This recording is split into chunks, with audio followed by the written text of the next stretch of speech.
So yeah, I think this chapter of Boku no Hero Academia is basically proving to so many of us that actually love Class B that Class B are actually awesome and that they're actually like they're not just in the sidelines. And I feel like that's how I felt throughout this whole series because like don't get me wrong, I love Class A, but like I always thought what's the point of introducing like an equal class but we never get any screen time.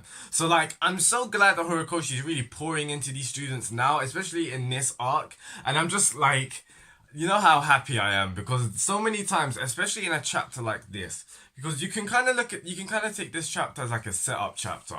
And I've seen it in so many series that so many times, like manga, they will use this chapter and they wouldn't even start the fight in this chapter. It would be like at the end of the chapter, they've just finished deciding the teams, and I'm just like, that's why I was hoping through this chapter. I was just like, no, Horikoshi, you're not gonna do that to us, and I'm so glad he didn't. Like this chapter was amazing, and I think what got me gassed was actually the fact that Class B is actually the stronger class. All Might says it himself. He says, looking at their grades, Class B has actually undergone more undergone more growth. So it's kind of crazy because like it just gets you thinking. We always thought that Class A they were the strongest. They were the ones that were basically in the limelight, and we just thought that Monoma was basically being salty for no reason. But technically, yeah. Technically, that means that Monoma was actually being true. Even though he was being overly, like, kind of salty, he had good ground because yeah, his class was the stronger one. And we kind of see it in this chapter to an extent. Like, we see this guy, his name's called Beast. Oh, that's his hero name a bit. Oh, is that his quirk name?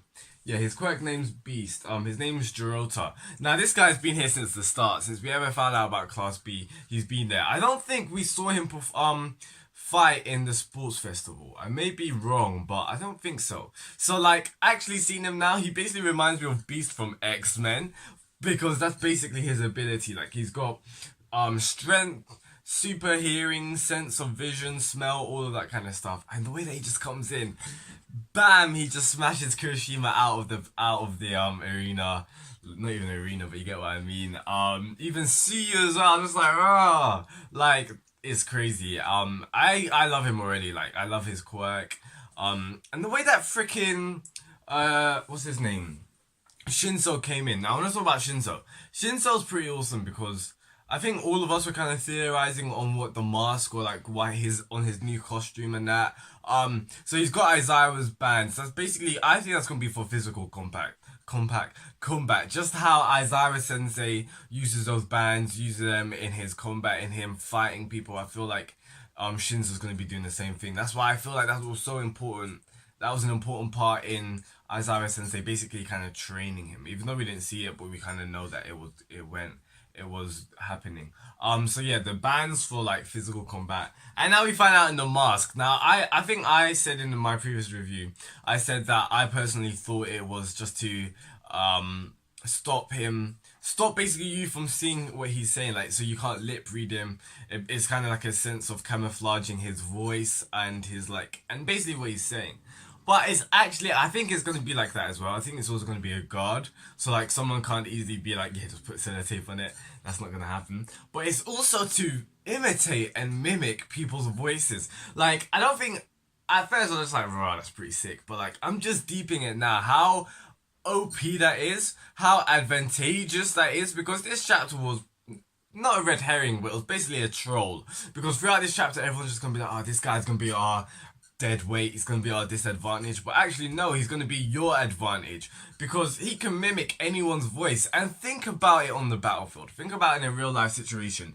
Everyone talks. Now not only was Shinsou's quirk could be irritating enough because of the fact that like he'll probably just badger you, but now that you don't know what voice it is, so let's say like I don't know, Endeavor and Hawks, yeah, or yeah, okay, no, they're heroes. So let's say Dabi and Shigaraki, they're fighting, I don't know, in whatever town. And then like the force, like Shinsou comes in, Deku, Baki, all these people. Let's say that theoretically. Now, obviously, Dabi and Shigaraki will be talking amongst themselves, but Shinzo can just be like talking to Dabi with Shigaraki's voice, and Dabi will just initially react. So things like that, it makes it easier. Well, it makes it harder for his opponents to combat against this quirk. Because before it was just his voice, and you could be like, yeah, I'm not gonna respond. But now that he can mimic other people's voices, your guard is down because you're like, you don't even in split second conversation and in real time. You don't know who you're not thinking, okay, I'm gonna be talking to Deku. Okay, I'm gonna be talking to Bakugo. Like, it's not gonna be like that. So yeah, but however, I do feel like this is the thing, like with Shinsou's quirk, and I feel like that's why his combat's gonna be so much like it's gonna be so useful. Because once you know these tricks, at the end of the day, these are all tricks for his quirk. Once you know it, then you can easily combat it. All you have to do is, let's say, just put in earplugs and not speak. Like, that's all you would have to do. So like, that's why I feel like Shinsou and him fighting is gonna be so important. But yeah, this chapter was really lovely. Like, I just love the fact that, because I've seen it so much where mangakas, they do this and they'll just use it as a setup chapter. They'll just throw it away and be like, yeah, I'm going to use the whole 50, 16, 17 pages of people just walking up to the box and picking up their lot. Like, I didn't want that. And I'm so glad that Horikoshi didn't. Like, we actually got to see some of the fight this chapter. So the team was obviously Deku, Kirishima, Tsuyu, Shinzo, and Kaminari, I believe. Now, it's a pretty cool team. And obviously, in another fight, we're going to see Shinzo on a Class B team. So I'm really intrigued to see what's going to happen in regards to, like, if we're going to see, if we're going to see Shinzo. Does Shinzo have any more tricks up his sleeve? Can that mask do other things? Or, like, yeah, I want to see him fight as well. So yeah, this chapter was pretty cool. Now, there was one thing which kind of caught my eye. And it was what Deku brought up, and it was the sense how, basically, it was the first time that Deku ever experienced these phenomenon in regards to his quirk was when he fought Shinzo. Now, Deku's thinking, is there a correlation, is there a link? Me personally, I don't think so. If there is, maybe it's the fact that when Shinzo controls you, that's something got to do with your brain, like it's mentally. So maybe when that happened and there's something triggered within the brain that also triggered All for One. I don't know. No, One for All, sorry. Like, I don't know, maybe. But I feel like there's no correlation because I just don't see logically, unless, like, yeah, I have no clue. Unless this is a crazy theory, one of the blacked out people is one of Shinzo's relatives. But even then, like, how does that kind of thing? I feel like we're at a stage where there's so many questions. So, and we don't have enough answers. So, yeah, I personally feel like that it's not hearsay, but like there's nothing there in regards to a relation between Shinzo and Deku first being awakened to the quirk in that sense. Yeah, I don't think there's anything got to do with that. But yeah, is Kirishima and Tsuyu out of the battle? Because when I was reading this chapter, it wasn't really clear on the lines of like, how far can they go? Obviously, they can't be killing each other. But, like, is it like sports festival? Either you imprison them, or, like, you knock them out kind of thing. I'm thinking it's something along the lines of that. Because when the way this beast, when he came in, this guy wasn't coming in sensitive. He wasn't coming in light.